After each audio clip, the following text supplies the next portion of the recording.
Pemirsa, selamat pagi. Apa kabar Anda hari ini? Anda kembali menyaksikan Selamat Pagi Indonesia. Ada saya Valencia Bavinci. Dan saya Jason Sampo, pemirsa, di tengah musim haji kali ini, tapi justru ada beberapa kabar duka yang harus kami kabarkan dan ini menjadi hot topic pembuka kita di Selamat Pagi Indonesia kali ini, pemirsa. Dan datanya Kementerian Haji dan Umroh melaporkan ada total jemaah haji Indonesia yang meninggal dunia di Arab Saudi kini mencapai 24 orang. Jadi pemirsa, ada satu jemaah asal kota Medan, Sumatera Utara yang dilaporkan wafat tanggal 10 Mei 2026. Pemerintah menyampaikan duka cita mendalam dan memastikan seluruh jemaah yang sakit terus mendapatkan pendampingan petugas kesehatan haji Indonesia. Sampai saat ini ada 67 jemaah masih menjalani perawatan di rumah sakit di Arab Saudi. Pemerintah juga mengingatkan seluruh jemaah untuk tetap menjaga kondisi fisik dan tidak memaksakan diri menjelang puncak ibadah haji nanti di Armusna. Dan jemaah juga diminta untuk patuh pada pengaturan pergerakan yang sudah ditetapkan agar seluruh rangkaian ibadah bisa berjalan dengan aman dan juga lancar.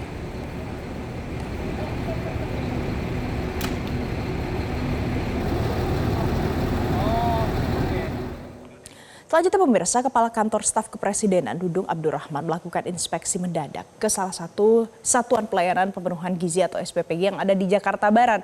Nah, sidak ini dilakukan untuk memastikan program prioritas MBG bisa berjalan sesuai dengan standar, mulai dari soal kualitas makanan, kebersihan dapur, sampai dengan distribusi bagi penerima manfaat. Ya, untuk tahu informasi terkait dengan hal itu, kita akan bergabung bersama dengan jurnalis Metro TV, Bianca Sumdap, dengan juru kamera Widiarto yang ada di sana. Selamat pagi, Bianca. Jadi ada beberapa titik SPPG yang ditinjau. Hasilnya ini seperti apa saja yang kemudian sudah ditinjau langsung di sana? Ya, selamat pagi, Valen, Jason, dan pemirsa. Informasi yang bisa kami sampaikan betul sekali bahwa saat ini saya sudah berada tepatnya di titik kedua, di mana sebelumnya Kepala Staf Kepresidenan Dudung Abdurrahman ini melakukan inspeksi atau melihat secara langsung di dua SPPG. Yang pertama, ini tepatnya di daerah Kebonjeruk di Jakarta Barat, dan yang saat ini tepatnya di Petamburan, Jakarta Barat. Dan Jason, Valen, serta pemirsa, kami akan mengajak Anda, kita akan berbincang secara langsung untuk melihat hasil temuan yang ada di SPPG ini seperti apa. Selamat pagi, Pak Dudung. Oh, selamat pagi. Bapak, maaf ini Pak, saya jadi mengganggu untuk inspeksinya. Pak, bisa diceritakan untuk temuan hari ini seperti apa ini Pak? Ya, hari ini tadi saya sidak secara langsung di tempat ini, ya, di Petamburan Grogol, yang kedua di Kebonjeruk. Jadi memang kalau saya lihat dari kondisi bangunan, ya, saya punya keyakinan memang ada kesulitan kalau untuk di Jakarta secara standar. Satu, tempat, yang kedua lahan yang memang sulit. Tetapi apapun istilahnya kesulitan itu, yang kita pastikan adalah masalah kesehatan. Jadi ini saya cek secara langsung. Kalau secara umum masalah makanan, saya tanya ahli gizinya sudah sesuai dengan standar dan kebersihannya juga lumayan di dalam. Tapi di luar kita saksikan ini, sangat kotor. Tapi ini memang ada masalah teknis di kewilayahan. Kepala SPPG sudah laporan kepada Dinas Kebersihan, tetapi satu minggu ini tidak datang-datang. Biasanya per 2 hari sekali. Ya, ini masalah teknis, tapi ini segera diperbaiki. Dan kemudian dapur ini juga tidak sesuai dengan standar kesehatan, sesuai dengan juknisnya, dan Kepala SPPG pun sudah laporan kepada BGN, namun sampai sekarang belum ada tindak lanjutnya. Jadi saya datang ke sini bahwa MBG ini kan program prioritas Presiden, ya, yang untuk pemenuhan gizi anak-anak nasional. Oleh karenanya menu ini harus disajikan harus sesuai dengan standar. Artinya gizinya yang diolah secara aman. Kemudian selain itu juga SPPG juga harus bersih, higienis, dan sesuai standar. Tadi saya lihat juga bagaimana mesnya Kepala SPPG, ahli gizi. Jangan sampai kemudian dia nggak sehat, kemudian ya pasti akan berdampak kepada makanan. Jadi kami dari KSP dan jajaran ini turun secara langsung, sidak untuk memastikan bahwa kondisi di lapangan, kalau memang dapur ini belum layak ya harus kita perbaiki, dan kalau ada proses verifikasi yang lemah juga harus kita evaluasi. Kemudian saya tekankan lagi masalah sertifikat dan verifikasi tidak boleh hanya administratif. Ya, artinya harus sesuai dengan kondisi nyata yang di lapangan, artinya di dapur itu sendiri. Karena yang dipertaruhkan adalah kesehatan anak-anak yang saat ini menerima manfaat. Dan kemudian KSP akan melakukan audit secara cepat dan klasifikasi nasional kepada SPPG apakah layak penuh, kemudian layak bersyarat, dan mana yang belum layak operasional. Nah, itu yang perlu saya sampaikan, dan kemudian kita pun memastikan bagaimana pelaksanaan MBG ini secara terus kita kawal agar manfaatnya itu betul-betul dirasakan oleh masyarakat. Dan program ini harus berjalan cepat tetapi tetap aman, tertib, higienis, dan akuntabel. Dan kecepatan pelaksanaan tidak boleh mengabaikan kesehatan pangan, keselamatan pangan, dan kesehatan penerima manfaat. Itu yang paling penting, karena ini menurut saya ini jangan sampai hanya menguntungkan pihak-pihak tertentu saja, tetapi faktor-faktor kesehatan tidak dihiraukan. Perlu diingat bahwa ini uang rakyat yang harus dipertanggungjawabkan, dan rakyat juga harus tahu bagaimana saluran-saluran ini, dan bahwa Presiden selalu menekankan ini sehingga dampak dari MBG itu betul-betul tidak serta-merta dirasakan, tetapi ada nilai manfaat pertumbuhan gizi anak-anak, sehingga 2045 ke depan Indonesia Emas ini betul-betul sudah mulai dirintis dari mulai sekarang, sehingga tidak serta-merta secara kuantitas tetapi secara kualitas anak Indonesia akan mampu bersaing dengan negara luar. Baik Pak Dudung, kan kalau kita lihat berarti banyak faktor begitu ya Pak ya. Pak, berarti dari KSP sendiri ini akan ke depannya ini akan ada melihat lagi begitu Pak, meninjau titik-titik yang lain atau SPPG yang lain, dan yang ingin kami tanyakan juga apa begitu Pak yang hasil dari akhir dari seperti ini, apakah nantinya akan ada sanksi begitu untuk SPPG yang tidak sesuai dengan persyaratan itu? Yang jelas saya sudah koordinasi dengan Kepala BGN, Wakil Ketua BGN juga. Dan kalau memang saya lihat ini tadi di lapangan, ini saya sampaikan aja untuk kita dorong kepada Kepala BGN untuk disuspend aja. Ya, karena belum layak kalau menurut saya. Jadi jangan hanya sekedar target untuk pemenuhan makanan, ini gampang, catering juga bisa. Justru itu yang nilai gizi dan kesehatan ini yang penting. Ini yang selalu ditekankan oleh Bapak Presiden. Ya, dan tempat-tempat lain saya dengar di Jawa Tengah, di Jawa Barat, tempat-tempat lain saya sudah tahu daerah-daerahnya, dan saya akan sidak secara diam-diam. Ya. Baik, terima kasih sekali Pak Dudung. Selamat bertugas kembali Pak.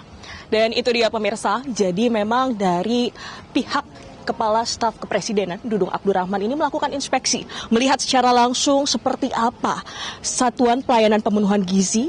Mengingat ini adalah program prioritas dari Presiden Prabowo Subianto yang menyasar ini sekitar 61,2 juta hingga saat ini, dan memiliki target di akhir 2026 yakni sekitar 81 juta penerima manfaat. Tentu berharap dengan adanya inspeksi ini pihak dari SPPG sendiri bisa berbenah untuk melakukan yang terbaik, mengingat ini adalah program andalan dari Presiden Prabowo Subianto. Valen Jason kembali ke studio.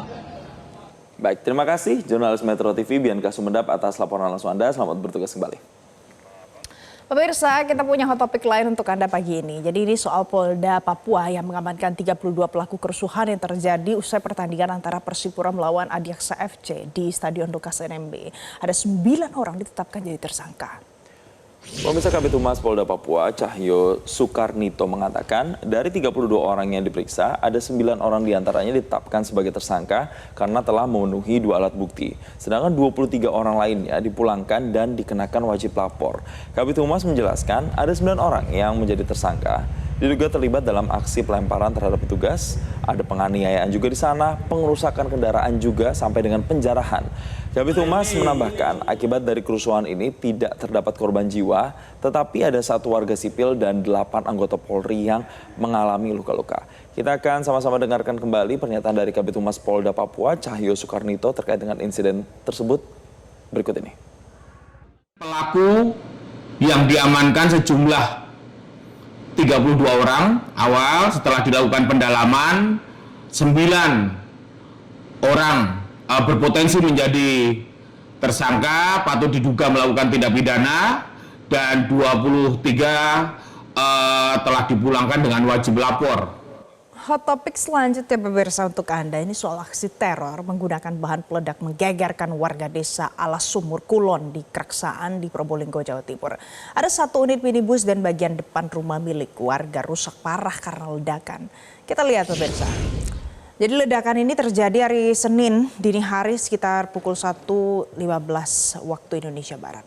Suara ledakan yang keras ini membuat warga sempat panik kemudian berhamburan keluar rumah. Nah, rekaman CCTV memperlihatkan pelaku ini melemparkan benda peledak ke arah rumah korban sebelum akhirnya ia melarikan diri. Akibatnya kaca rumah pecah, pagar besi rusak dan minibus milik korban mengalami kerusakan parah. Nah, polisi yang datang ke lokasi langsung melakukan olah TKP kemudian mengamankan sejumlah barang bukti di sana, dan sampai saat ini polisi masih memburu pelaku dan juga mendalami apa sebenarnya motif penyerangan yang diduga berkaitan dengan masalah pribadi. Kita akan dengarkan pernyataan yang disampaikan oleh Kapolsek Kraksaan Kompol Masyikur berikut ini. Kami cek ke TKP, kita bersama unit Iden Polres Probolinggo menemukan sisa-sisa bahan yang meledak dan diduga itu adalah petasan berkapasitas besar. Untuk korban nihil, alhamdulillah tidak ada korban jiwa, hanya kerugian material, 1 unit mobil rusak dan pagar. Demikian. Hot topik berikutnya yang juga jadi perbincangan terutama nih untuk Anda warga yang ada di Jawa Barat, di mana Gubernur Jawa Barat Deddy Mulyadi itu katanya sedang masih mengkaji ya, garis bawahi pemirsa, penghapusan pajak kendaraan bermotor di Provinsi Jawa Barat. Tapi nanti sebagai gantinya gimana? Jadi Pemprov itu berencana untuk menerapkan sistem jalan berbayar bagi pengguna kendaraan gitu loh, Valen. Jadi gimana tuh ya kajiannya? Yes, jadi memang ada nih wacana yang sedang dibahas terkait dengan penghapusan pajak kendaraan bermotor di Jawa Barat yang disampaikan Gubernur Jawa Barat Deddy Mulyadi usai rapat paripurna di gedung DPRD Jawa Barat pada Senin siang lalu. Dan menurut KDM, pemerintah Provinsi Jawa Barat ini tengah mengkaji perubahan sistem pendapatan daerah di sektor transportasi dari pajak kendaraan menjadi skema jalan provinsi berbayar begitu pemirsa. Dan konsep ini muncul karena sistem pajak kendaraan saat ini katanya dinilai belum sepenuhnya mencerminkan keadilan. Karena menurut Gubernur Jawa Barat, seluruh pemilik kendaraan tetap harus membayar pajak meski tidak selalu menggunakan jalan provinsi. Tapi meskipun demikian, Deddy Mulyadi menegaskan bahwa konsep tersebut masih sekali lagi dalam tahap kajian akademik. Karena nantinya sistem pembayaran akan menggunakan teknologi digital tanpa gerbang fisik begitu pemirsa. Tapi selengkapnya seperti apa terkait dengan wacana ini, kita akan sama-sama dengarkan kembali pernyataan dari Gubernur Jawa Barat Deddy Mulyadi berikut ini. Ya ada konsep ya, namanya konsep kan perlu dikaji, ini lagi dikaji. Misalnya begini, kan pajak kendaraan bermotor untuk mobil listrik kan tidak diperbolehkan. Mungkin ke depan diperbolehkan setelah situasi ekonomi global pulih. Tetapi juga ada pemikiran kalau pengen berkeadilan pajak kendaraan bermotor dihapus. Diganti dengan jalan berbayar, siapa yang pakai jalan provinsi bayar. Itu kan lebih berkeadilan dibanding dengan mobilnya dipungutin pajak tapi nggak pernah jalan. Selanjutnya pemirsa, hot topic ini, Jason, kamu akhir-akhir ini di media sosial lihat nggak lagi ada yang viral lomba cerdas cermat? Iya, ini cerdas cermat terkait dengan anak-anak di Provinsi Kalimantan Barat ikut lomba cerdas cermat MPR RI. Saat menjawab jawabannya sih benar. Ketika regu lainnya nyebut lagi dengan jawaban yang sama, tapi nilainya tetap dikasih poin 10, yang sebelumnya dikasih -5. Itu makanya. Nah, cobalah ya kita lihat pemirsa. Jadi awalnya pembawa acara ini memberikan pertanyaan rebutan untuk 3 grup yang sedang berlomba. Kemudian pertanyaan ini terkait proses pemilihan anggota Badan Pemeriksa Keuangan alias BPK. Kemudian pada saat pembawa acara bertanya kepada peserta, pimpinan BPK dipilih dari dan oleh anggota. Namun untuk menjadi anggota BPK, keterkaitan dengan perwakilan daerah juga tetap dijaga. DPR dalam memilih anggota BPK diwajibkan untuk memperhatikan pertimbangan dari lembaga mana Nah, salah satu peserta menjawab anggota Badan Pemeriksa Keuangan dipilih oleh Dewan Perwakilan Rakyat dengan mempertimbangkan apa yang disampaikan oleh Dewan Perwakilan Daerah dan diresmikan oleh Presiden. Salah satu dewan juri yakni Kepala Biro Pengkajian Setjen MPR RI, Diastasita memberikan nilai -5 terhadap jawaban grup C itu. Kemudian pertanyaan ini lalu dibacakan kembali dan grup B dari SMA Negeri 1 Sambas menjawab pertanyaan itu.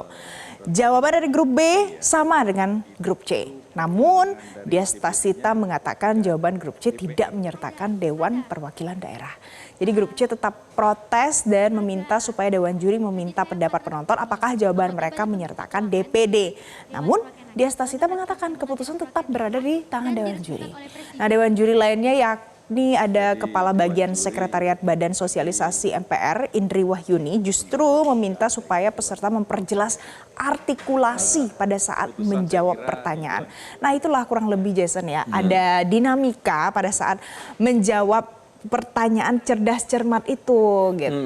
Betul, dan yang kemudian ramai juga diperbincangkan adalah ini terkait dengan anak itu yang justru malah ini ya berani untuk mengungkapkan keresahannya gitu ya. Jadi kita akan sama-sama lihat bagaimana sih momen pada saat itu terjadi. Ini dia.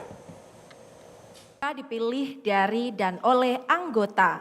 Namun untuk menjadi anggota BPK, keterkaitan dengan perwakilan daerah tetap dijaga. DPR dalam memilih anggota BPK diwajibkan untuk memperhatikan pertimbangan dari lembaga mana. C2. Anggota Badan Pemeriksa Keuangan dipilih oleh Dewan Perwakilan Rakyat dengan memperhatikan pertimbangan Dewan Perwakilan Daerah dan diresmikan oleh Presiden. Nilai -5. -5 untuk grup C. Baik, artinya ini kesempatan untuk grup A dan juga grup B. DPR dalam memilih anggota BPK diwajibkan untuk memperhatikan pertimbangan dari lembaga mana. Anggota Badan Pemeriksa Keuangan dipilih oleh Dewan Perwakilan Rakyat dengan memperhatikan pertimbangan Dewan Perwakilan Daerah dan diresmikan oleh Presiden. Nilai 10. 10 poin untuk grup B. Izin. Oh baik, silakan.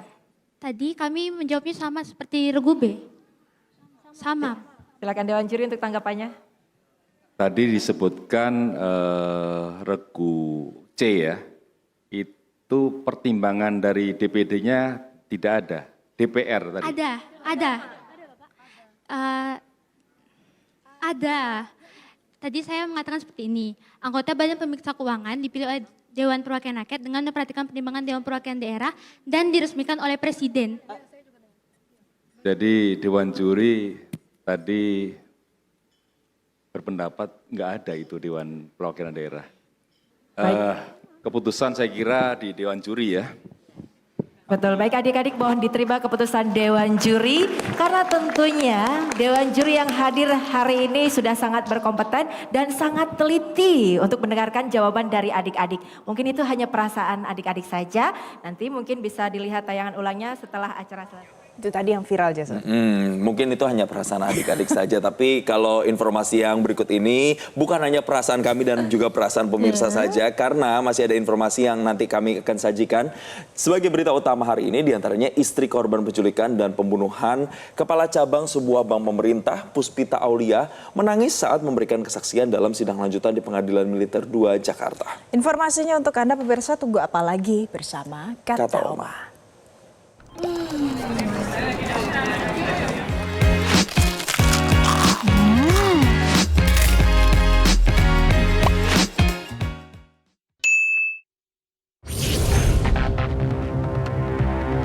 Suasana sidang berlangsung haru ketika Puspita Aulia tak kuasa menahan tangis saat menjawab pertanyaan auditor militer terkait kondisi anaknya pasca meninggalnya sang ayah. Kasus ini berawal dari dugaan penculikan terhadap Kepala Cabang Bank Muhammad Ilham Pradipta pada 20 Agustus 2025.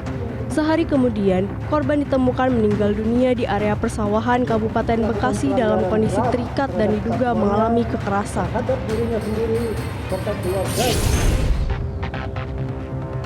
Proses evakuasi penumpang kapal pesiar MV Hondius yang terdampak wabah hantavirus kini memasuki tahap akhir. Pemerintah Spanyol menyatakan sisa penumpang akan diterbangkan ke Belanda di tengah temuan kasus positif baru. Sebanyak 22 penumpang dijadwalkan turun dari kapal untuk dievakuasi menggunakan pesawat pemerintah Belanda. Sementara 32 orang lainnya akan tetap berada di atas kapal hingga tiba di Belanda. Otoritas Kesehatan Spanyol mengonfirmasi 1 warga Prancis dan 1 warga Amerika Serikat dinyatakan positif hantavirus.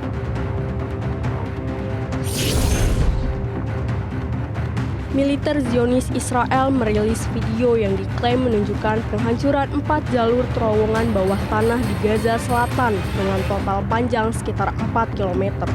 Israel menyebut terowongan tersebut digunakan oleh kelompok Hamas. Meski dalam situasi gencatan senjata, serangan udara dan penembakan di sejumlah wilayah Gaza dilaporkan masih terus terjadi.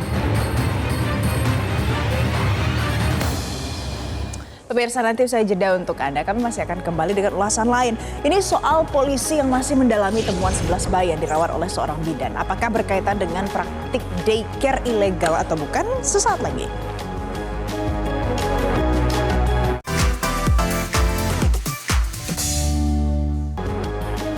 Anda kembali bersama kami di Selamat Pagi Indonesia. Pemirsa, polisi mengamankan 11 bayi yang dirawat oleh seorang bidan di sebuah rumah di Wonokerso, Hargo Binangun di Sleman. Jadi polisi saat ini masih mendalami apakah temuan ini berkaitan dengan praktik daycare ilegal. Pemirsa, saat ini Dinas Sosial Kabupaten Sleman bersama dengan pihak kepolisian mendatangi rumah yang setelah sebelumnya ada laporan dari warga dicurigai setelah ada suara tangisan bayi di rumah ini selama seminggu terakhir. Dan berdasarkan hasil penyelidikan sementara pihak kepolisian, ke-11 bayi ini dirawat oleh bidan berinisial ORP yang membuka praktik di wilayah Gamping di Sleman. Bidan ini juga yang mendampingi kelahiran 11 bayi tersebut. Dan oleh para orang tuanya, bayi dititipkan kepada sang bidan. Nah, praktik penitipan ini diketahui telah berlangsung selama 5 bulan terakhir. Dan polisi berserta dengan Dinas Sosial kemudian segera mengevakuasi ke-11 bayi ini setelah dilakukan pemeriksaan kondisi kesehatan. 3 bayi diantaranya harus mendapatkan perawatan di RSUD Sleman. Praktek kebidanannya ada izinnya, tapi untuk semacam penitipannya ini belum. Saksinya ada berapa, Pak? Saksinya sudah ada yang kami klarifikasi terhadap 1 bidan, 1 inisialnya ORP, inisialnya ORP, terus terhadap pengasuhnya yaitu Ibu K dibantu suaminya Bapak S dan pembantunya. Pemirsa, istri korban penculikan dan pembunuhan kepala cabang sebuah bank pemerintah Puspita Aulia menangis pada saat sidang lanjutan berlangsung di Pengadilan Militer 2 Jakarta hari Senin 11 Mei 2026. Ia diperiksa sebagai saksi bersama ayahnya. Di tengah persidangan, istri korban tak kuasa menahan tangis ketika menjawab pertanyaan dari auditor militer mengenai pemahaman anaknya atas peristiwa yang terjadi terhadap ayahnya.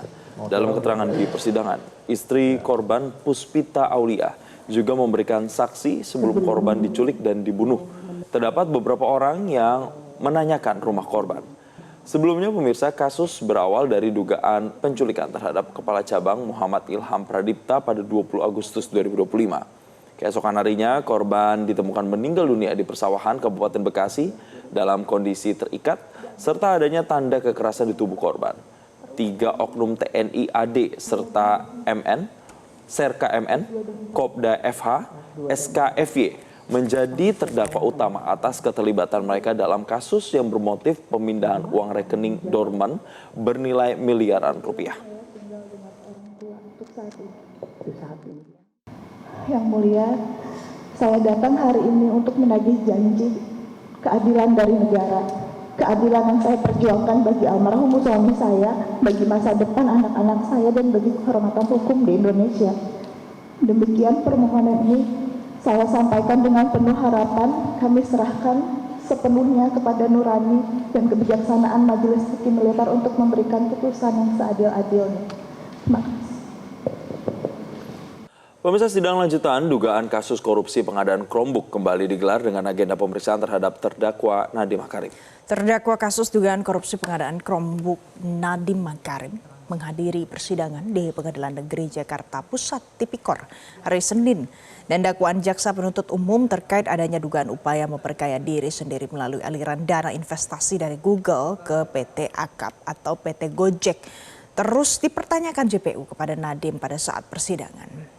JPU menduga aliran dana investasi sebesar 809 miliar rupiah dari Google diperoleh atas keberhasilan pengadaan Chromebook di Kemendikbudristek periode 2020 sampai 2024. Nadiem Makarim membantah tuduhan tersebut.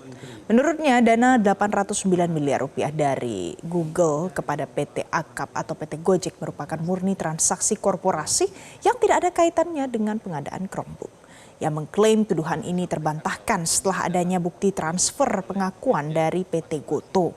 Bahkan ia mengaku tidak pernah menandatangani proyek pengadaan tersebut serta tidak menerima keuntungan pribadi sedikit pun dari pengadaan Chromebook.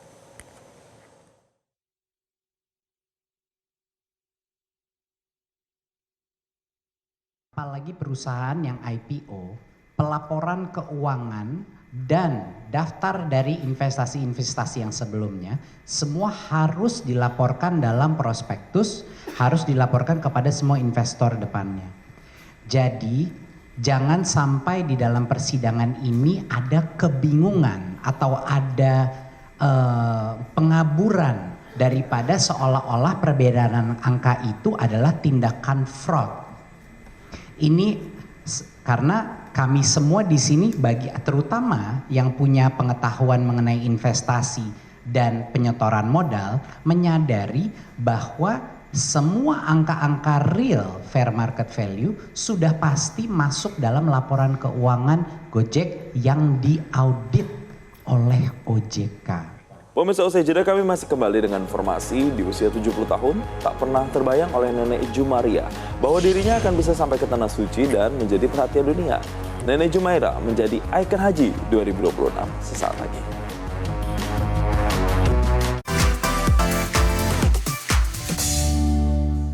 Pemirsa, dari Tanah Suci, jutaan umat muslim dari berbagai penjuru dunia berkumpul untuk menunaikan rukun Islam kelima, sebuah perjalanan spiritual yang penuh makna. Kami akan menghadirkan informasi terkini serta kisah inspiratif para jemaah Indonesia dalam menjalani ibadah haji dalam segmen Liputan Haji.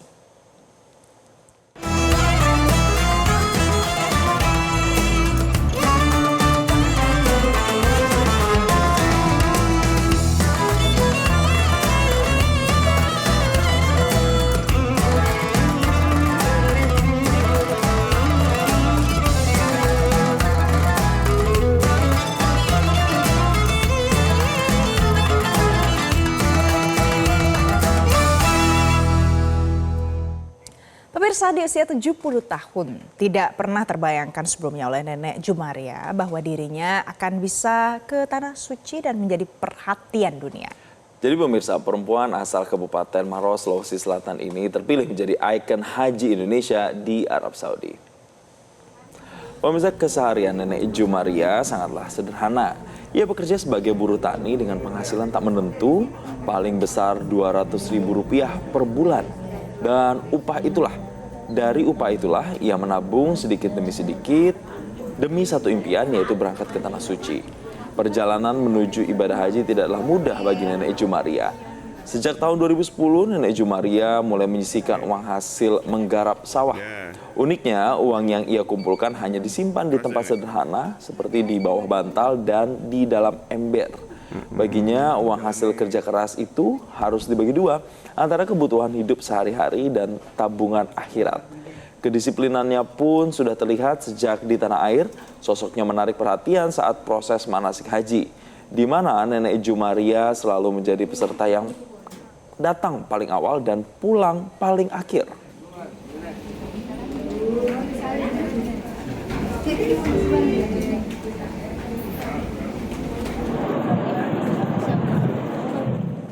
Pemirsa, ada yang unik dari calon jemaah haji Kabupaten Sumeneb, Jawa Timur jelang keberangkatan ke Tanah Suci. Jadi para jemaah menandai koper mereka dengan tanda khusus supaya tidak tertukar dengan koper jemaah lain.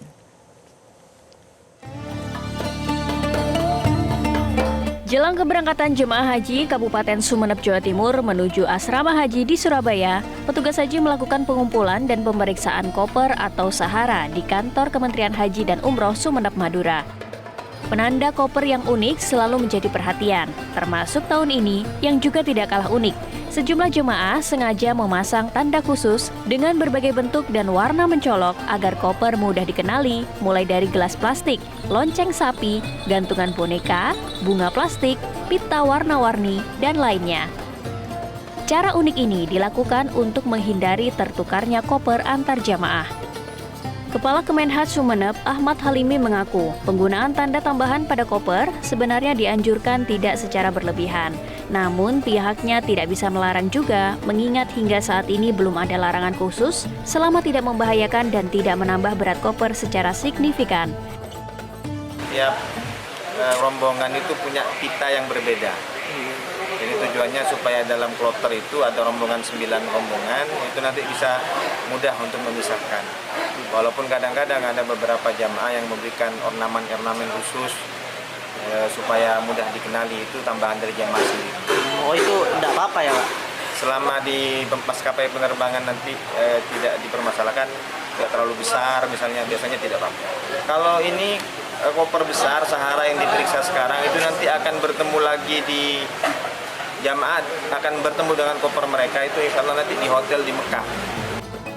Sebanyak 1.356 koper calon jamaah haji dikumpulkan, didata, dan diperiksa sebelum diberangkatkan menuju asrama haji Sukolilo, Surabaya. Selain untuk memastikan isi barang, hal ini juga ditujukan agar mematuhi aturan terkait berat barang bawaan tidak melebihi kapasitas yang ditentukan. Jamaah juga diminta menyiapkan perlengkapan pribadi yang akan digunakan selama 2 hingga 3 hari pertama perjalanan ke dalam tas kabin. Diketahui sebanyak 1.356 calon jemaah haji asal Kabupaten Sumeneb dijadwalkan berangkat menuju Tanah Suci pada Senin 11 Mei 2026. Dari Sumeneb, Pamekasan, Jawa Timur, Khairul Anwar, Metro TV. Pemirsa, dalam rangka persiapan keberangkatan jemaah calon haji kloter kedua dari Patuna Travel, para jemaah mengikuti pendalaman tentang program dan juga teknis pelaksanaan ibadah serta pembagian dana manfaat dengan harapan para jemaah bisa mendapatkan gambaran tentang rangkaian ibadah yang akan dilakukan di Tanah Suci.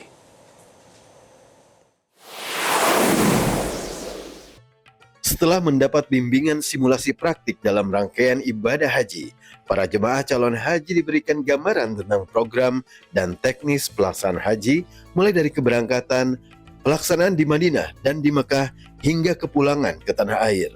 Mengingat pentingnya agenda ini, materi dipaparkan langsung oleh Direktur Utama Patuna Travel, Bapak Syamres Fiadi.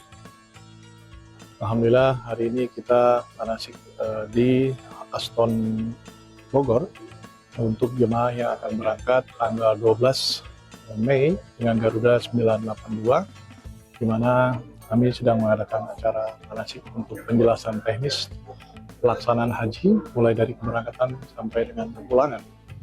Dan kita harapkan di sini jemaah bisa menyerap apa-apa yang disampaikan oleh para pembicara, baik secara materi fikih, keilmuan tentang manasik maupun tentang praktek, tentang cara berihram dan selain lain-lainnya, agar jemaah bisa paham dan bisa nanti tidak khawatir akan hilang, loss atau bingung pada saat teknis pelaksanaan di Arab Saudi. Dalam kesempatan ini juga disampaikan tentang pembagian dana manfaat bagi semua jemaah. Kami bersama BPKH, Badan Pengelola Keuangan Haji, dan anak buah atau anak perusahaannya yaitu Bank Muamalat Indonesia bersama Patuna akan mengeluarkan sebuah kartu debit branding antara Bank Muamalat bersama Patuna Travel yang kebetulan sama-sama umum. Ini adalah untuk diberikan kepada jemaah, tentunya tidak dipaksa, tapi maksud daripada tujuannya adalah nilai manfaat yang dikelola oleh BPKH itu akan kami kembalikan ke jemaah. Nah, pengembaliannya tidak. Pemirsa, nanti saja untuk Anda, kami ajak Anda untuk kita langsung pantau kondisi harga bahan pokok di 2 kota besar pagi ini. Tetaplah bersama kami.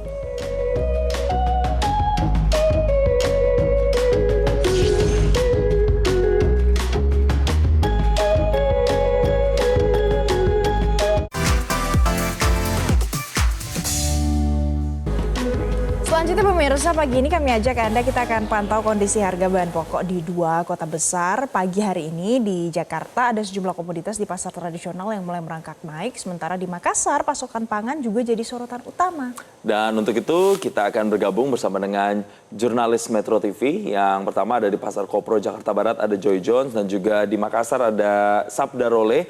Kita langsung sapa keduanya, kita akan ke Joy Jones terlebih dahulu.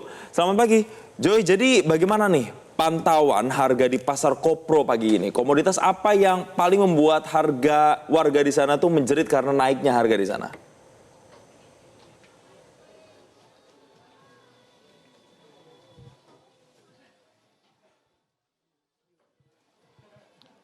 Harga apa nih yang naik di sana, Joy? Jason dan juga pemirsa, saat ini saya berada di Pasar Kopro Jakarta Barat, dan pemirsa, update yang dapat kami sampaikan bahwa memang benar harga bahan pangan sudah mulai menaik, tapi beberapa pedagang menyampaikan bahwa harga pangan masih dalam taraf normal. Namun hal ini harus diantisipasi oleh pemerintah karena jangan sampai harga yang sudah ada kecenderungan naik ini nantinya ke depan akan naik lebih tajam lagi. Dan pemirsa, untuk mengetahui berapa harga pangan yang naik dan apa saja sebenarnya yang naik, sudah bersama saya salah satu pedagang, Ibu Marwah, yang berdagang di Pasar Kopro. Ibu Marwah, selamat pagi Ibu. Pagi Mas. Ibu, ini saya mau bertanya nih Bu, apa aja sih Bu harga pangan yang naik dan naiknya seberapa banyak sih Bu?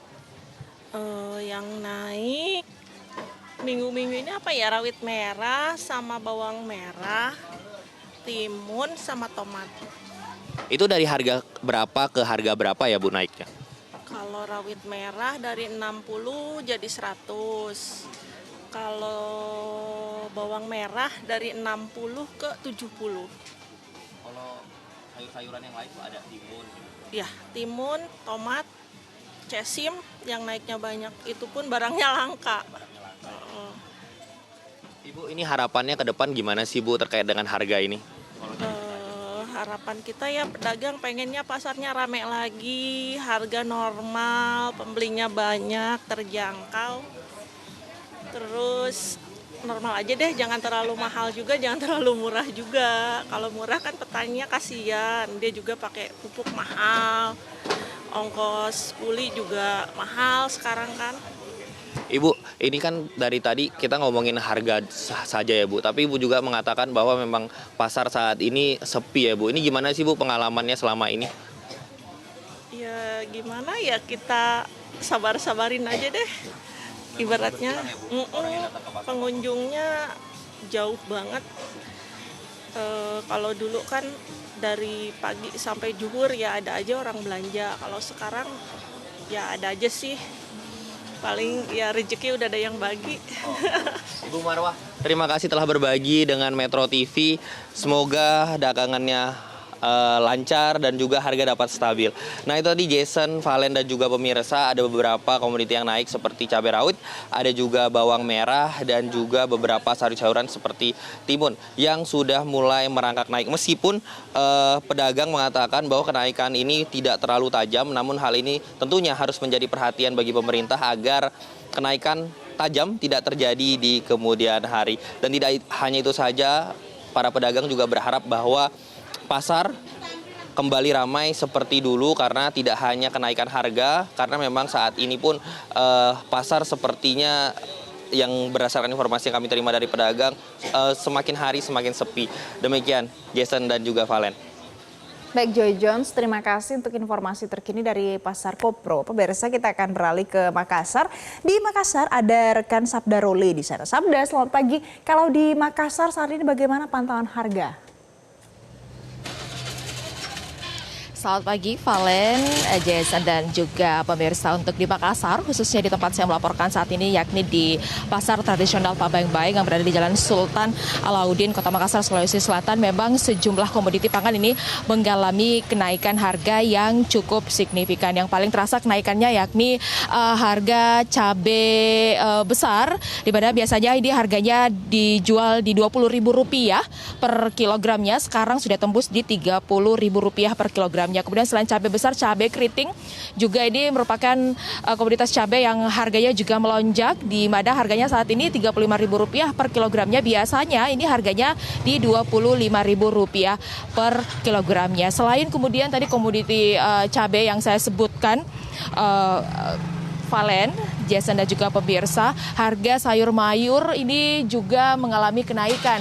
Seperti misalnya wortel, di mana wortel di sini biasanya tuh hanya Rp5.000 per kilogramnya. Sekarang harganya sudah di 8 sampai dengan Rp10.000 per kilogramnya. Kemudian juga jagung, di mana jagung ini Rp2.000 biasanya dijual, sekarang sudah Rp5.000 per kilogramnya. Begitupun juga dengan misalnya sayur jenis sawi, kemudian juga kol yang biasanya hanya Rp5.000 per kilogramnya, sekarang sudah naik di Rp10.000 per kilogramnya. Tomat juga ini belum turun harganya bahkan sejak bulan lalu, di mana tomat sekarang bahkan sudah tembus di Rp18.000 per kilogramnya. Biasanya hanya dijual di Rp8.000 per kilogramnya. Namun meskipun tadi yang saya sebutkan harganya ini mengalami kenaikan yang cukup signifikan, Valen dan juga Jason, namun komoditas bawang ini harganya masih standar. Di sini tidak ada kenaikan dan tidak ada penurunan, di mana harga bawang merah maupun juga bawang putih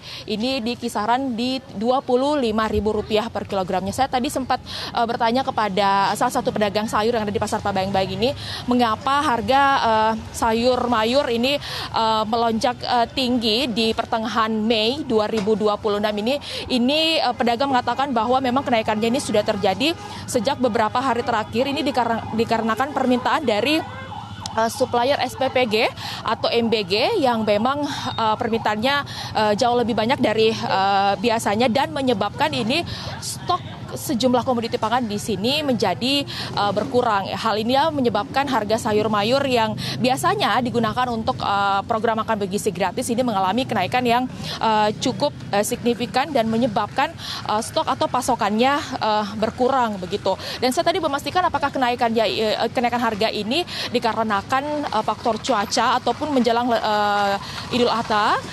Pedagang mengatakan bahwa bukan karena faktor cuaca ataupun juga faktor karena menjelang Lebaran Idul Adha. Dan selain kemudian tadi komoditi pangan yang saya sebutkan harganya, Valen, Jason dan juga pemirsa, saya tadi juga memantau harga ayam potong di pasar ini. Harga ayam potong malah turun harganya, di mana biasanya dijual di Rp35.000 per kilogramnya. Saat ini harga ayam potong ini di Rp28.000 per kilogramnya. Begitupun juga dengan harga telur ayam. Harga telur ayam juga justru turun di Rp48.000 per raknya, di mana ini biasanya dijual di harga Rp55.000 per kilogramnya. Sementara untuk beras di sini harganya tidak ada kenaikan, tidak ada penurunan juga, masih standar. Dan namun memang yang cukup di sini untuk perhatikan adalah stok minyak kita, di mana stok minyak kita di sini pantauan kami salah satu toko yang ada di sini tidak ada stok minyak kita, namun memang harganya tidak ada kenaikan di Rp15.700 per liternya atau sesuai dengan head, namun memang stoknya ini sangat terbatas yang menyebabkan memang warga harus menunggu atau harus mengantri untuk mendapatkan stok minyak kita. Tentu saja diharapkan untuk minyak kita ini stoknya bisa tersedia seperti itu, agar lebih memudahkan masyarakat untuk mendapatkan minyak kita, khususnya di pasar tradisional Pabayang-Bayang ini. Untuk sementara demikian, Jason dan juga Valen dari Makassar, saya kembalikan ke Anda di studio. Baik, terima kasih Sabda Role melaporkan dari Makassar, dan sebelumnya ada Joy Jones dari Jakarta. Selamat bertugas kembali rekan-rekan. Pemirsa, aksi perampokan sadis dengan modus menyamar sebagai kurir paket terjadi di Samarinda, Kalimantan Timur. Satu keluarga disekap dan diancam menggunakan senjata oleh komplotan pelaku yang nekat menggasak uang tunai hingga barang elektronik senilai puluhan juta rupiah.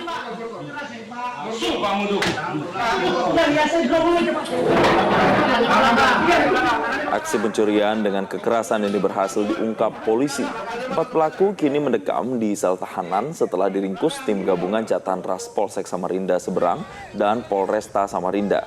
Peristiwa pencurian ini terjadi pada Jumat 1 Mei lalu. Dan saat itu para pelaku datang ke rumah korban dengan modus sebagai kurir pengantar paket. Ketika anak korban membuka pintu rumah, pelaku langsung menodongkan senjata, menyerupai pistol dan memaksa masuk ke dalam rumah. Ada 3 pelaku lain kemudian masuk dan langsung melakban tangan, kaki, serta mulut anak korban. Situasi semakin mencekam saat korban yang baru selesai sholat asar keluar dari kamar dan mendapati rumahnya telah dikuasai para pelaku bertopeng. Mereka langsung minta sejumlah uang. Usai jeda pemirsa, nanti kami hadirkan ulasan terkini lain untuk Anda soal Presiden Amerika Serikat Donald Trump yang berencana melakukan pertemuan dengan Presiden China Xi Jinping pekan depan. Sesaat lagi.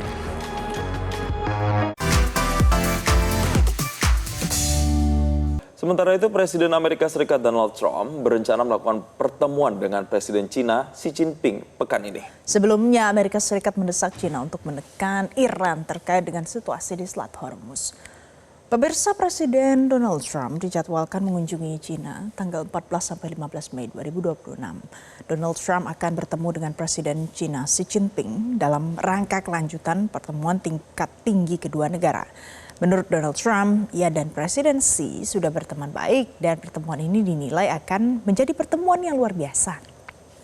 Pemerintah Amerika Serikat berharap China menggunakan pengaruhnya terhadap Iran, sekaligus menegaskan Iran harus menghentikan langkahnya yang dinilai menekan jalur vital Selat Hormuz yang jadi jalur utama distribusi energi dunia. I have a very good relationship with President Xi. We've had a great economic time. China's been great for us economically, but not for other presidents. But we've done very well with China. We're going to have a meeting with President Xi. It's going to be, I think, quite amazing. He's been a friend of mine. I've gotten along with him very well over the years. We have had no problem, and we've had no problem with China and Iran. You know, everybody said, "Oh, China, China." We've had no problem. Sebelumnya pemirsa, Menteri Luar Negeri Cina Wang Yi menggelar pertemuan dengan Menteri Luar Negeri Iran Abbas Araghchi di Beijing hari Rabu.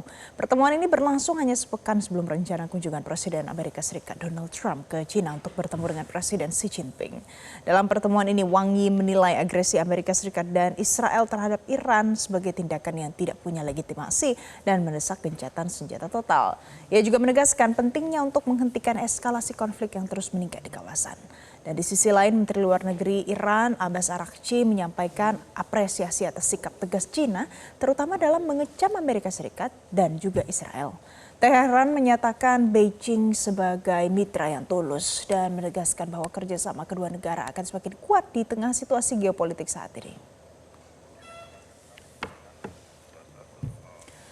Saat ini pemirsa, ketegangan antara Amerika Serikat dan Iran kian panas. Ya, Iran menilai Amerika Serikat masih ngotot dengan permintaan yang berlebihan dan tidak realistis dalam proses negosiasi serta kerap berubah sikap.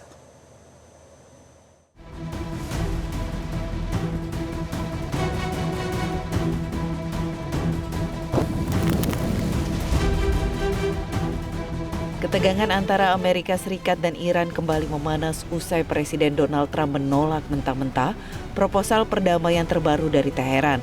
Trump menilai proposal tersebut sebagai usaha yang bodoh dan mengklaim bahwa militer Amerika Serikat kini berada di ambang kemenangan total.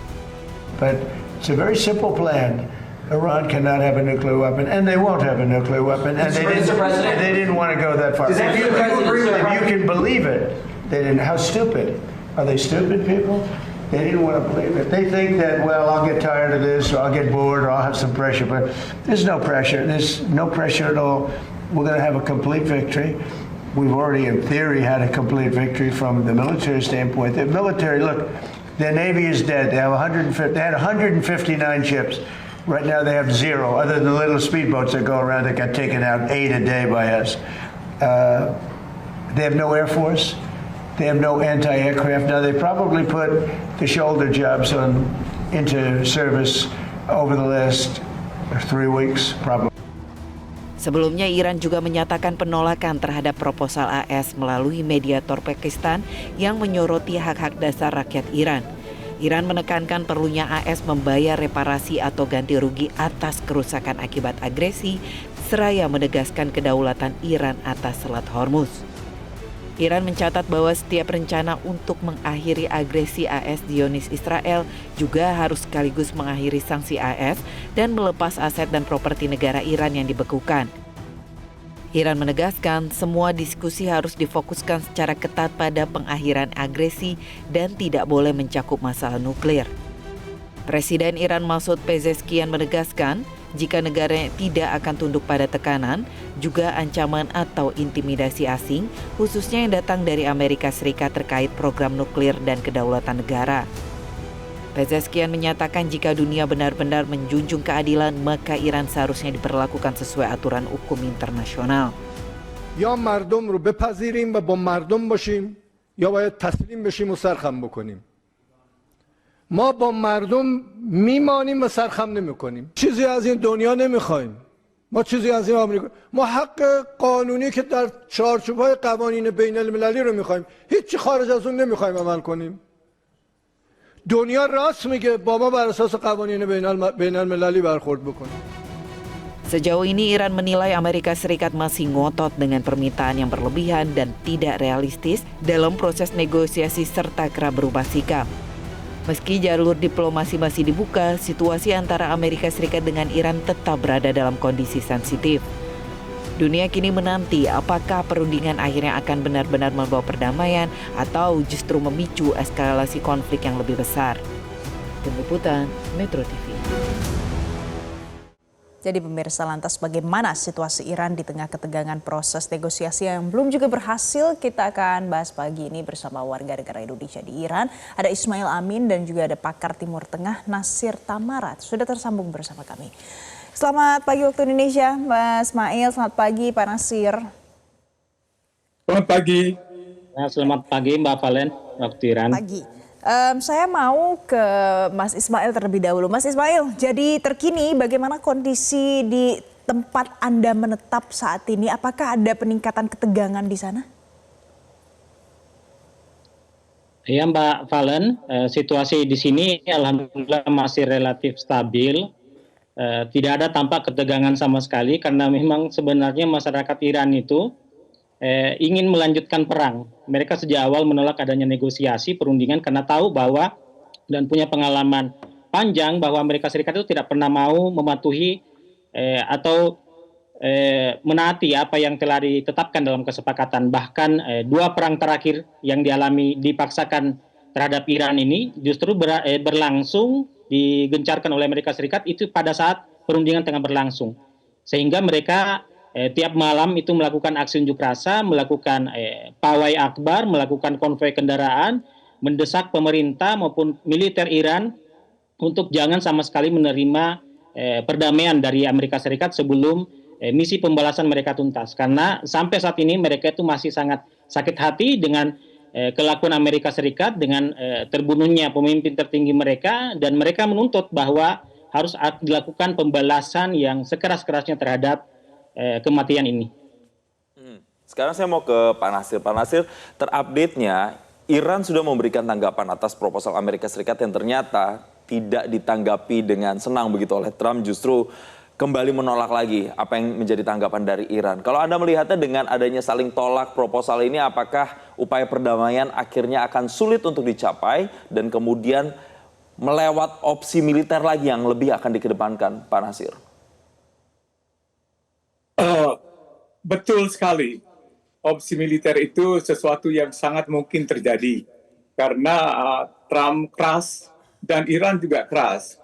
Ada kolega wartawan yang baru saja 50 hari di Iran, ya 10 hari sesudah perang dia ke sana. Dia melaporkan bahwa masyarakat Iran itu hidup di dalam seperti biasa, seakan-akan tidak ada perang gitu. Jadi sesuatu yang bahkan normal yang menunjukkan bahwa masyarakat di sana sudah siap perang jangka panjang. Dan masyarakat di sana itu pada saat negara yang diserang semuanya bersatu. Jadi apa sih yang diingini oleh Iran? Itu simpel saja.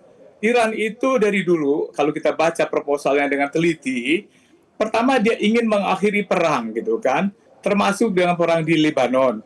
Kemudian dia ingin supaya ada jaminan bahwa tidak akan ada perang lagi di masa depan. Iran tidak akan pernah lagi diserang.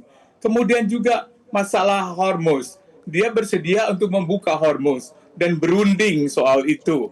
Kemudian dia meminta supaya kekuatan bersenjata Amerika Serikat keluar dari Iran dan dari seluruh negara-negara yang diduduki yang menjadi ancaman bagi Amerika Serikat. Lalu apalagi mereka ingin supaya dikembalikan harta Iran yang disimpan di dalam bank-bank Amerika Serikat atau bank-bank negara lain yang tidak berani diberikan kembali kepada Iran karena diancam oleh Amerika. Lalu apalagi itu yaitu semua sanksi terhadap Iran, terutama sanksi ekonomi memberatkan kehidupan rakyat, itu dicabut. Dan apa berikutnya supaya terjadi pampasan perang, artinya begini, supaya ada penggantian dari seluruh kerugian yang jumlahnya ratusan miliar dolar di Amerika Serikat dihitung oleh Iran, dan itu sangat mahal. Yang terakhir, bahwa mereka tetap ingin supaya nuklir mereka tidak diganggu-gugat, bahwa mereka masih boleh menyimpan nuklir mereka, dan meskipun mereka setuju pengkayaan nuklir itu prosesnya dihentikan untuk beberapa tahun. Jadi Iran sudah siap berperang, dan Iran sudah membuktikan kalau perang jangka panjang 8 tahun melawan Irak, itu mereka sudah membuktikan mereka bisa bertahan dan malah tidak kalah melawan Irak. Padahal Irak waktu itu didukung oleh Amerika Serikat dan Uni Soviet yang sekarang menjadi Rusia. Jadi Iran ini berprinsip bahwa mereka itu telah dizolimi. Bukan mereka yang mau memulai perang, tetapi selalu dikatakan bahwa mereka itu teroris, mereka yang memulai perang, dan kalau mereka punya nuklir, mereka akan menyerang negara lain. Jadi di sini memang berat sekali. Analisa tapi dari di sini Pak Nasir. Oke, sebentar Pak Nasir, kita potong dulu. Tapi intinya pemirsa, kalau seandainya ada strategi yang mungkin akan diambil oleh dari pimpinan Iran ataupun nanti direspon dari Amerika Serikat, tapi pertanyaannya adalah setelah pimpinan tertinggi di Iran kemudian sudah kembali pulih, diinformasikan, apa nanti perbedaan dampaknya setelah ini? Bagaimana sentimen masyarakat di sana, Mas Ismail? Ya, jelas sekali. Masyarakat memang selama ini selalu menanti kehadiran langsung dari pemimpin tertinggi mereka, yaitulah Said Mujtaba Khamenei, dan telah dilaporkan bahwa kondisi beliau semakin membaik. Bahkan disebutkan semakin memulih, sehingga dijadwalkan dalam beberapa waktu yang tidak lama itu akan melakukan pertemuan publik pertamanya sebagai pemimpin tertinggi Iran yang baru.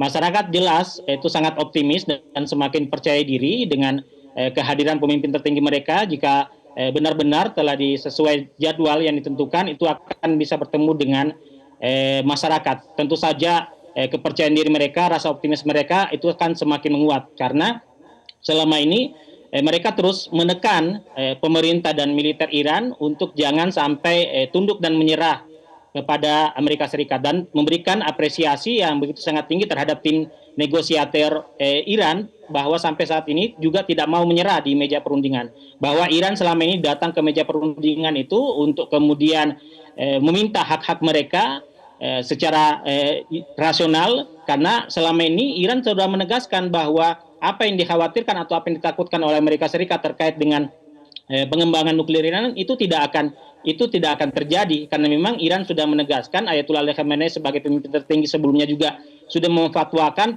pengharaman penggunaan senjata nuklir. Kemudian Iran juga sudah menandatangani perjanjian NPT dan juga bersedia untuk diinspeksi, diawasi pengembangan nuklirnya oleh Badan Energi Atom Internasional. Sehingga kemudian sebenarnya tidak perlu ada kekhawatiran itu, sehingga agresi yang dilakukan oleh Amerika Serikat dengan alasan ingin mencegah nuklir Iran itu adalah agresi yang ilegal. Dan sampai saat ini apa yang dituntut oleh Iran itu adalah tuntutan yang menurut Iran adalah rasional dan berkaitan dengan hak-hak mereka. Masyarakat juga masih terus memberikan dukungannya dengan melakukan aksi unjuk rasa setiap malam dari awal perang sampai malam tadi, itu terus melakukan aksi unjuk rasa tanpa ada jeda, tanpa ada henti, meskipun pada saat jeda perang itu masih tetap mereka lakukan, karena mereka menganggap bahwa sebagaimana yang pernah dikatakan oleh Ayatollah Ali Khamenei, bahwa yang menentukan menang tidaknya Iran atau bertahan tidaknya Iran adalah dukungan rakyat, dan dukungan rakyat ini masih terus ada sampai saat ini. Baik, Mas Ismail, sebelum saya ke Pak Nasir lagi, saya juga penasaran bagaimana sebenarnya kondisi terkait dengan pengetatan keamanan udara di sana. Karena kami dapat informasi ketika memang Iran mengklaim bahwa serangan terhadap pemimpin tertinggi di Iran itu dilakukan oleh AS dan Israel, kemudian Iran memperketat proses pengamanan udara di sana karena disinyalir ada indikasi serangan-serangan begitu yang terjadi di udara. Nah, sebenarnya situasinya seperti di sana tuh bagaimana, Mas Ismail? Ya, Iran memang, Mas Jason, itu juga memiliki sistem pertahanan udara, walaupun mungkin juga tidak sehebat sistem pertahanan udara Israel, namun setidaknya dari apa yang telah terjadi selama perang berlangsung itu masih tetap bekerja secara efektif, menjangkau, berhasil menghalau beberapa serangan-serangan, walaupun kemudian ya sebagaimana yang kita dapatkan banyak rumah sakit, banyak sekolah, banyak fasilitas sipil, dan bukan hanya fasilitas militer yang disasar oleh Amerika Serikat itu yang menjadi mendapatkan dampak dari serangan Amerika Serikat dan Israel. Tokoh-tokoh penting Iran bukan hanya dari pemimpin tertinggi, tapi juga dari pemerintahan, tokoh politik maupun tokoh militer itu banyak yang menjadi korban dari serangan ini. Ini menunjukkan memang bahwa sistem pertahanan udara Iran ya tidak sebagaimana sistem pertahanan udara Israel, namun tidak juga sebagaimana yang sering digambarkan orang bahwa sistem pertahanan udara Iran sama sekali tidak bekerja. Kami di KUM itu juga sering melihat letusan-letusan atau ledakan-ledakan udara yang menunjukkan bahwa sistem pertahanan udara Iran bekerja. Pada malam hari kami ke Tehran, dalam perjalanan kami menuju ke Tehran, kami melihat ada ledakan di udara. Ini menunjukkan bahwa roket-roket yang ditembakkan dari jet-jet tempur Amerika Serikat dan Israel itu berhasil dihalau di udara. Sekali lagi, ini masyarakat Iran sendiri merespon serangan-serangan tersebut tidak dengan ketakutan dan kekhawatiran, karena kami melihat aktivitas mereka berjalan secara normal, sebagaimana biasa. Bahkan mereka menganggap bahwa sama sekali tidak seperti dalam situasi perang. Kami melihat mereka ketika malam hari keluar rumah dan tidak ada ketakutan dan kekhawatiran terhadap ledakan-ledakan yang terjadi. Mereka tetap memberikan dukungan kepada pemerintah dan militer Iran. Aktivitas ekonomi, persekolahan, aktivitas perkantoran juga semuanya berjalan lancar, terutama di jeda perang ini atau pada saat kondisi sekarang ini yang relatif serangan semakin berkurang. Masyarakat Iran semakin banyak melakukan aktivitas-aktivitas mereka secara normal, dan mereka tidak ada rasa ketakutan dan kekhawatiran sama sekali terhadap kondisi sekarang. Jadi itu kondisi terkini masyarakat di Iran, pemirsa, yang berdomisili dan menetap juga di sana. Tapi kalau kita lihat ke belakang, sudah ada juga pertemuan yang difasilitasi oleh Pakistan, kemudian Cina juga sebelumnya sudah sempat bertemu dengan Iran. Nah, ke depannya Pak Nasir, menurut Anda bagaimana setelah diplomasi berulang kali gagal dilakukan, ada permintaan berlebihan dari Donald Trump, ada permintaan yang tidak bisa diakomodir. Menurut Anda kalau nanti Cina sudah bertemu dengan Amerika Serikat, apa kemungkinan yang akan terjadi? Trump sudah mengeluarkan ancaman yang sangat hebat, akan membuat terang benderang Iran dengan senjata nuklir. Nah, itu suatu pernyataan yang menunjukkan bahwa dia sudah sangat putus asa dengan cara-cara konvensional perang yang begitu dahsyat. Mereka tidak bisa menaklukkan Iran. Orang Iran itu susah ditaklukkan karena mereka itu berani mati. Kemudian mereka itu punya pengalaman perang jauh lebih banyak dari Amerika Serikat sejak ribuan tahun. Pertemuan di Beijing ini menjadi sangat penting karena Beijing itu, Cina itu adalah sekutu dekat dengan Iran. Dia tergantung sekali dengan minyak dari Iran. Lebih dari 50% minyak yang diperlukan oleh Cina untuk menggerakkan ekonomi dan kehidupan rakyat sehari-hari itu datangnya dari Iran. Jadi ada untuk kepentingan nasional Cina untuk membantu Iran. Sekarang Cina sudah muncul sebagai sebuah negara yang masuk ke dalam mencoba mendamaikan peperangan di Timur Tengah ini. Minggu depan sudah pertemuan. Jadi agendanya apa? Agenda pertama itu akan membahas Timur Tengah, suplai energi, suplai minyak dan gas. Dan kemudian bagaimana sikap perang Amerika Serikat terhadap Iran. Apakah akan lanjutkan atau tidak. Yang kedua itu agendanya akan Taiwan. Karena Taiwan itu juga ada permusuhan antara China dan Amerika Serikat dalam soal Taiwan. Bisa aja Amerika juga kalau dia mau suatu saat dia akan mengambil alih Taiwan, mengembalikan Taiwan sebagai bagian dari Republik China. Nah, jadi penting banget bahwa sudah ada sebuah negara besar yang punya nuklir, yang kekuatan persenjatanya itu tidak kalah dengan Amerika Serikat, menjadi penengah. Dan ini kuncinya nanti di dalam perundingan yang akan datang. Kita lihat. Dan kita tunggu, sabar. Ya, kita lihat Pak nanti bagaimana. Karena pertanyaan berikutnya, apakah saat ini kan buntu. Nanti kalau sudah ketemu Cina, apakah masih buntu atau justru terbuka upaya untuk perdamaian dan memenangkan kedua belah pihak? Kita lihat nanti. Terima kasih Nasir Tamara, pakar Timur Tengah, dan juga Mas Ismail Amin, warga negara Indonesia di Iran, telah bergabung bersama kami. Jelajahi cara baru mendapatkan informasi. Download Metro TV Extend sekarang. Waspadaan untuk antisipasi masuknya wabah virus hanta ke Indonesia sesaat lagi.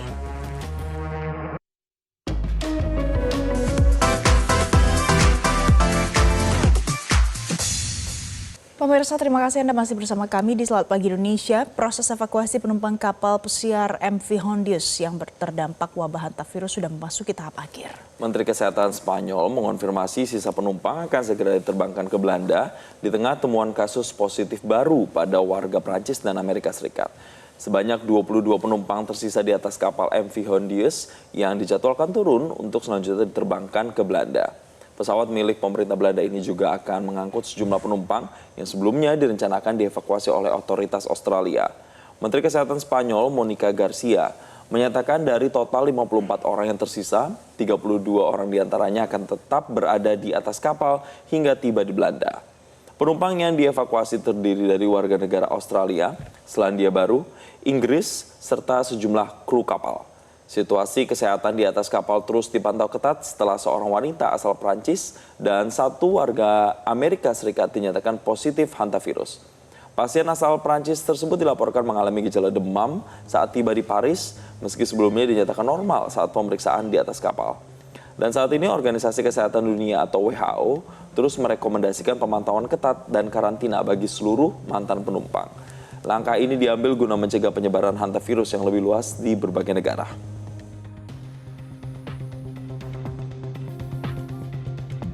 Pemirsa, sebuah pesawat evakuasi yang membawa 17 penumpang kapal pesiar MV Hondius tiba di Nebraska. Otoritas Kesehatan Amerika Serikat mengonfirmasi satu orang positif hantavirus meski tanpa gejala dan beberapa lainnya masih dalam pemantauan medis. Pesawat evakuasi yang membawa 17 penumpang dari kapal pesiar MV Hondius resmi mendarat di Nebraska pada Senin pagi waktu setempat. Pejabat Kesehatan Amerika Serikat mengonfirmasi satu penumpang dinyatakan positif hantavirus meski tanpa gejala, sementara beberapa lainnya mulai menunjukkan gejala ringan.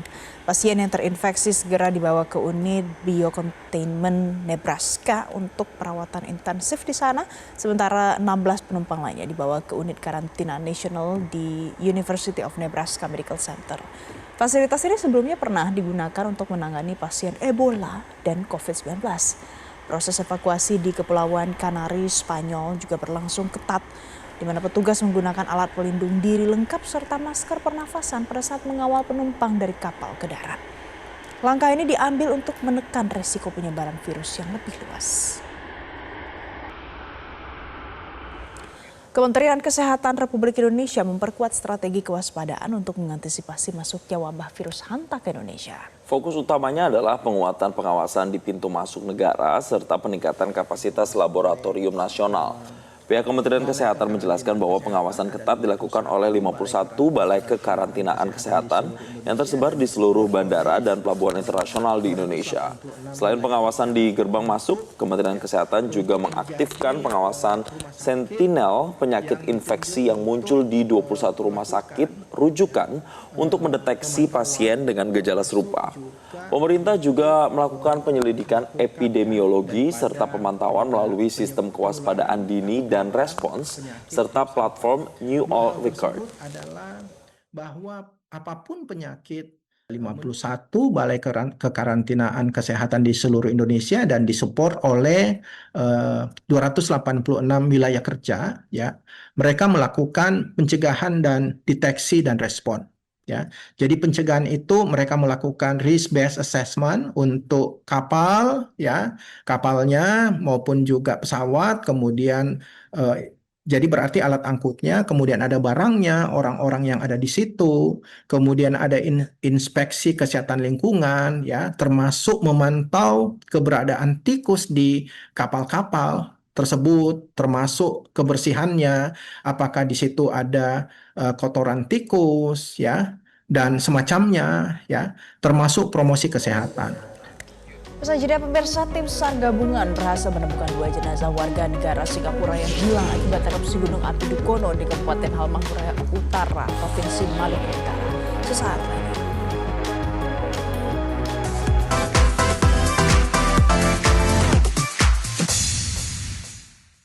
Anda kembali bersama kami pemirsa di sela-sela menunggu jadwal pelayaran di Turki, influencer sekaligus partisipan global Sumut Flotilla yang mewakili Indonesia, Ciki Fauzi, melukis layar kapal yang akan berlayar dalam misi kemanusiaan ke Gaza. Jadi Ciki menyalurkan jiwa seninya ke layar kapal. Ya, melukis layar kapal dengan tema serta simbol-simbol perjuangan dan perlawanan rakyat Palestina.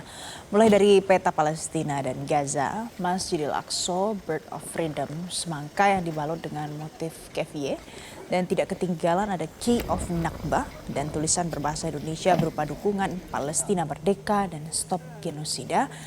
Dan semua yang dilukis yang sangat mewakili perjuangan Palestina atas penjajahan, genosida, blokade, dan pengepungan ilegal Israel yang terus terjadi sampai hari ini.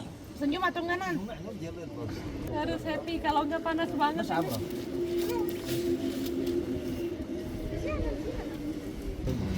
Informasi lain pemirsa, euforia Piala Dunia FIFA 2026 mulai membakar semangat warga Argentina. Ya, warga mulai berburu stiker sepak bola dari anak-anak sampai dewasa, bahkan turun ke jalan demi melengkapi album koleksi mereka. Jadi pemandangan di Taman Rivadavia, Buenos Aires mendadak berubah menjadi bursa pertukaran dan penjualan stiker massal.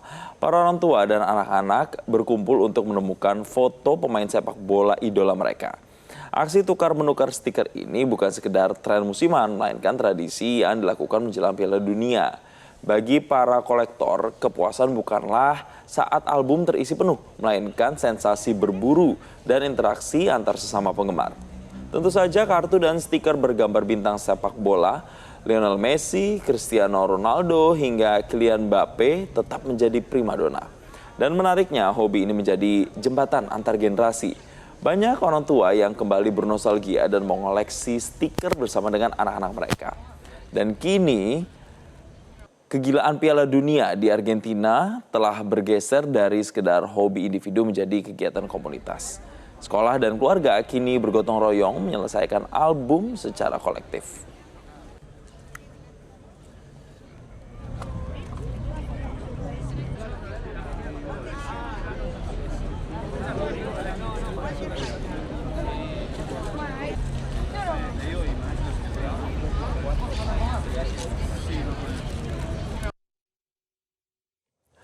Pemirsa, di tengah persiapan Piala Dunia 2026, Meksiko mulai mempromosikan kembali ulama, olahraga tradisional berusia 3.000.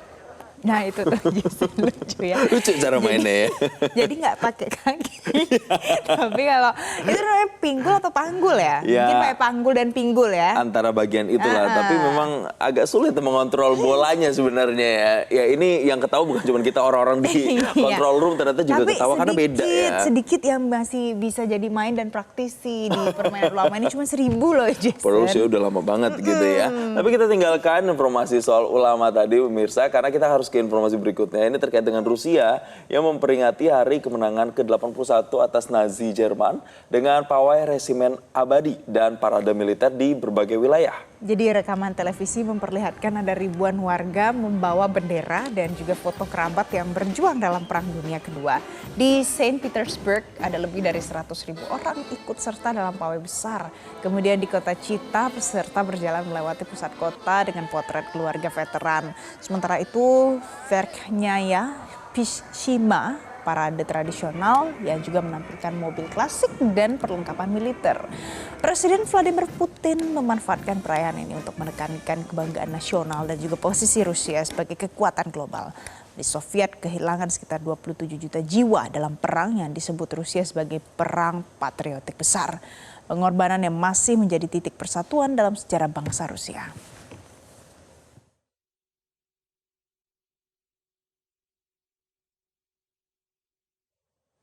Pemirsa, Peru memamerkan koleksi artefak budaya yang dipulangkan dari Amerika Serikat sebagai bagian dari upaya melindungi warisan arkeologi dan sejarah bangsa. Pada pameran The Shared Return yang menampilkan 69 artefak hasil penyitaan FBI dan HSI serta pengembalian sukarela warga Amerika Serikat. Koleksi mencakup keramik, tekstil, dan benda dari budaya Chancay, Inca, Vicus hingga Moche, beberapa berusia lebih dari 2000 tahun. Dan pameran juga menampilkan karya era kolonial dan republik termasuk lukisan Lord of the Earthquakes dari sekolah Cusco serta busana liturgi. Claudia Elman dari Kementerian Luar Negeri Peru menyebut setiap artefak adalah bagian dari identitas bangsa. Pejabat menegaskan pengembalian ini memungkinkan konservasi studi dan pameran lebih lanjut di Peru sekaligus memperkuat kerjasama internasional dalam melindungi warisan budaya.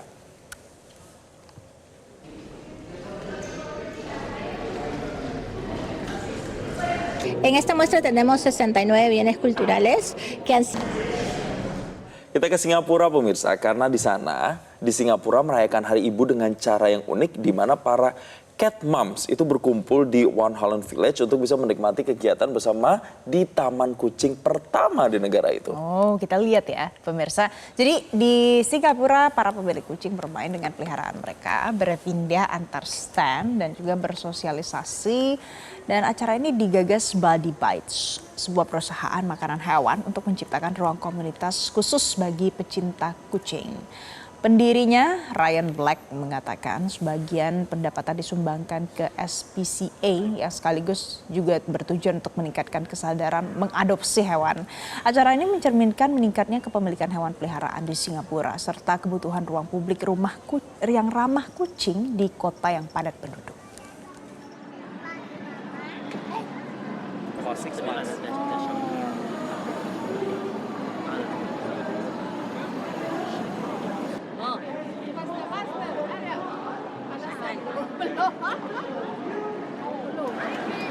Pemirsa, di Venice Biennale, seniman menghadirkan instalasi provokatif yang menyoroti perang, perubahan iklim, dan rapuhnya manusia dengan karya yang memadukan distopia dan harapan. Sebuah video memperlihatkan pertunjukan unik di pavilion Austria di mana seorang performer menjadi pemukul lonceng raksasa karya Florentina Holzinger. Di pavilion Jepang, pengunjung menggendong boneka bayi seberat 5,5 kg dalam karya Grass Babies, Moon Babies oleh L. Arakawa Nash, menekankan pesan perawatan dan juga kasih sayang. Sementara itu, pavilion Moldova menampilkan karya Pavel Braila, di mana suara drone menimbulkan ketegangan sebelum berubah menjadi simbol perdamaian berupa karpet terbang. Lain lagi di pavilion Nordik, pameran kolektif How Many Angels Can Dance on the Head of Pin mengajak refleksi tentang koeksistensi di tengah krisis sosial dan juga lingkungan. Biennale tahun ini menegaskan bagaimana seni mencerminkan zaman sekaligus mengajukan pertanyaan tentang dunia yang ingin kita huni.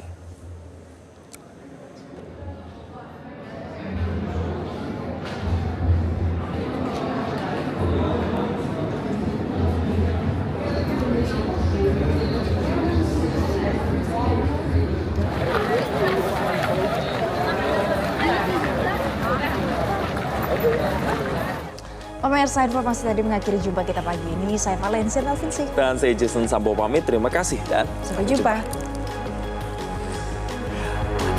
Thank you, udah mau pipis, Mak.